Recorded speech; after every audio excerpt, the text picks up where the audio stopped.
City Cruises welcomes you aboard. For your safety, please listen carefully to the following announcement. Please remain seated while the riverboat is moving. And if you leave your seat, watch your step and hold on to the handrails. We have life rafts and life jackets on board for every passenger, including children's sizes. Emergency exits are clearly marked with international symbols. Please take a moment to locate the nearest exit. In the unlikely event that we need to evacuate the vessel, remain calm and follow the instructions given by the crew. Thank you for your attention. My lords, I stand to express my support for the measure before you today. This historic moment is one we Great never Britain's legislature meets in the Palace of Westminster on the North Bank, with its elaborate Gothic turrets and a tremendous square tower. The Palace of Westminster, better known as the Houses of Parliament, is the meeting place of all three components of the legislature, from bottom to top: the House of Commons, the House of Lords, and the Sovereign. That means the Queen or King. The palace's famous clock tower is called Elizabeth Tower, in honor of Queen Elizabeth II. It has 5 bells, 4 to chime the quarter hours, and the largest bell that tolls the hour. This is the bell known as Big Ben. The rate of the great clock can be adjusted by putting pennies on the pendulum. Very high tech.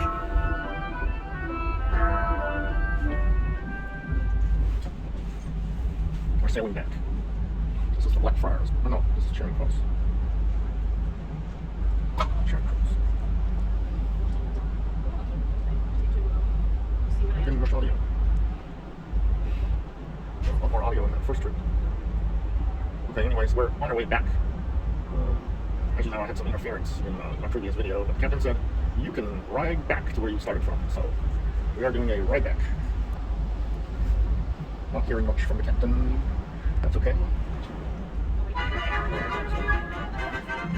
We'll soon be sailing under Waterloo Bridge. It's sometimes called the Ladies' Bridge, a name that dates back to World War II.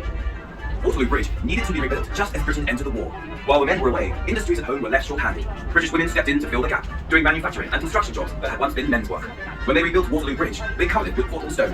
Naturally, as women, they picked the most expensive material available. Everyone loves that joke. I'd like to point out that Portland stone was a very practical choice because it's self-cleaning. Rain washes the dirt right off. To see what I mean, compare the dark underside of the bridge with the clean white sides. Furthermore, those women finished Waterloo Bridge on time and under budget. Sisters, take a bow. Sisters, take a bow.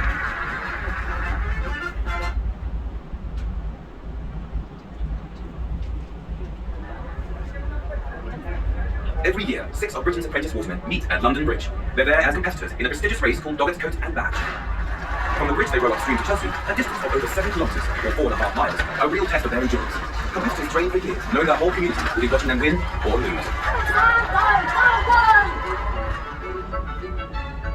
Thomas Doggett founded Doggett's Coat and Badge in IBM. There's the IBM building. The race is open to Daniel Daniel Cadone. Not Daniel. 21 to 24. And forget the Daniel Professional Cadone license was to carry passengers. Then In forget the donut 2013, shop. the City Cruises captain, Nathaniel Bryce, became the 299th winner. That describes the experience as surreal. One moment he was on the river, pulling for all he was worth. The next, he was on the dock being congratulated by Princess Anne and answering questions for the BBC. Then he collected the traditional prize, the silver badge representing liberty, and a tailor-made red coat with silver. There it is, the shark building. These items have a reported value of over £6,000. City Cruises is proud to report that several of our captains are among the winners of the coveted Doggett's Coat and Badge.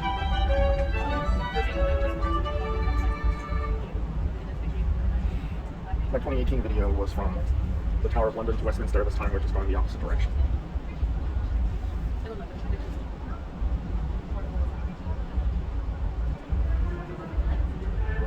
The gigantic grey dome of St. Paul's Cathedral feels like a permanent part of London's skyline. There it is. But it's at least the 4th cathedral on this spot, and it was built because of one of the city's greatest disasters. You saw it in my other video. At 2 in the morning on September 2nd, 1666, a bakery on Pudding Lane caught fire. The flames spread rapidly through the narrow streets. Scholar and statesman Samuel Pepys and his family took refuge in an alehouse across the river at Bankside. Pepys wrote about it in his diary. We saw the fire in a bow up the hill for an arch of about a mile long. It made me weep to see it. The Great Fire of London burned for 3 days, destroying most of the old medieval city. King Charles II chose Sir Christopher Wren to rebuild St. Paul's Cathedral and other prominent buildings in London. Wren designed an impressive new baroque cathedral. He also created a monument to the Great Fire, a pillar topped with a gilded flame. It stands near where the fire broke out, a reminder of the catastrophe that changed the face of London. There's the monument for some water. You can see it from here. You can see it. This trip is a little bit faster than the last trip. Whoa, look at that, big waves. We're hitting some waves. Hitting some waves. Okay, I'm going to stop the video here and restart it because I need to...